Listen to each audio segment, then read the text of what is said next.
Gue ada lebih dari 5 tahun kerja sebagai back-end engineer. Kerjaan sehari-hari ya kurang lebih bikin API, ngurus database, mikirin performa, deployment, dan segala macam hal yang mungkin gak terlalu kelihatan sama user. Tapi ada satu hal yang gue pengen banget lakuin dari zaman kuliah. Gue belum pernah rilis game. Padahal dari dulu gue suka main game. Dan beberapa waktu terakhir gue mulai kepikiran, kalau seorang back-end engineer belajar game development dari nol, hasilnya bakal jadi apa? Halo teman-teman, kenalin gue Irianto, profesi utama gue sebagai back-end engineer. Jadi kalau biasanya teman-teman lihat channel game dev itu dari orang-orang yang memang sudah lama ya di industri game, mungkin channel ini agak berbeda karena gue datang dari dunia yang berbeda nih. Dunia website, dunia API, dunia microservice. Dan sekarang gue mau nimbrung ke dunia game developer. Dan gue mulai dari nol. Salah satu pertanyaan yang sering muncul adalah, kalau sudah punya kerjaan sebagai software engineer, kenapa masih belajar game development? Jawabannya sederhana, karena gue pengen. Selama ini gue banyak membantu membangun sistem untuk bisnis orang lain. Sistem internal perusahaan, dashboard, ERP, integrasi ke third party, macam-macam. Tapi game ini gue pikir agak berbeda nih teman-teman. Game itu kayak sebuah karya seni. Dia itu ada gameplay, dia itu ada visual, ada audio, dan ada cerita juga di dalamnya itu.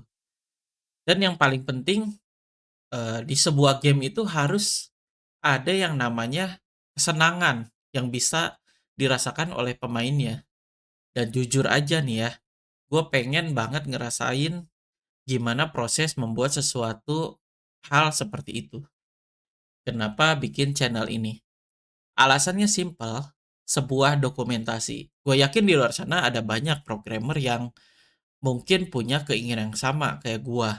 Mau belajar game development, tapi bingung nih mulai dari mana. Atau mungkin merasa telat dan ketinggalan. Nah, daripada belajar sendirian, gue pikir kenapa nggak didokumentasiin aja gitu di channel ini. Kalau berhasil, teman-teman bisa belajar bareng-bareng nih dan lihat prosesnya. Tapi kalau gagal, ya coba lagi aja sampai berhasil. Supaya nggak terlalu ambisius, gue gak akan langsung nih bikin game GTA gitu kan ya. Gak akan langsung bikin game yang open world yang megah banget gitu. Dan gak akan langsung bikin game yang butuh banget banyak pegawai gitu. Bukan butuh banget banyak pegawai. Butuh banyak tim gitu sampai puluhan orang gitu. Gue mau mulai yang dari sederhana dulu pastinya. Yang pertama, mungkin kita akan bikin game yang lumayan klasik gitu, game yang dua dimensi, game yang namanya itu Pong. Nah, mungkin setelah itu kita bakalan coba belajar game yang tutorialnya tuh banyak banget, yaitu Flappy Bird. Terus kita akan belajar bikin game platformer sederhana. Dan setelah beberapa kali prototype selesai gitu, target berikutnya adalah membuat game orisinal sendiri. Mungkin kecil, mungkin sederhana, tapi hey, game ini benar-benar buatan gua sendiri. Untuk game engine yang gua gunakan, sementara ini gua pilih Godot. Alasannya, open source cuy. Gratis, ringan, dan ramah spek kentang kayak PC gua ini. Banyak indie dev yang mulai dari engine ini ya. Apakah kalau ditanya ya apakah ini pilihan terbaik? Ya belum tentu juga. Karena menurut gua saat ini tuh yang paling penting bukan milih nih engine mana yang terbaik, tapi kita mulai dulu nih, mulai bikin gitu. Kita pelajari konsep-konsep bikin game tuh kayak gimana gitu. Karena kalau terlalu lama ngebandingin engine mana seperti banyaknya video dan gue juga eh, terjebak di sana gitu, banyak banget nontonin video, engine A versus engine B, sampai versus engine C gitu. Ya, banyak lah videonya dan malah bikin pusing. Jadi pilih aja teman-teman, engine mana yang pengen teman-teman cobain, coba aja. Malah kalau bisa coba semua. Untuk channel ini sendiri gua punya beberapa target. Pertama, konsisten upload. Yang kedua, ATM sebanyak mungkin game. Kenapa ATM? Karena kita bisa mempelajari sesuatu dari ATM, teman-teman. ATM itu apa? ATM itu singkatan ya, amati, tiru, dan modifikasi. Jangan plak ketiplak juga ya. Jadi kita harus modifikasi. Yang ketiga, belajar berbagai aspek game development. Nah, ini yang paling penting nih. Jadi kita selain belajar engine-nya, kita harus juga belajar aspek dari game dev secara keseluruhan juga ya. Jadi bukan dari si engine-nya doang nih.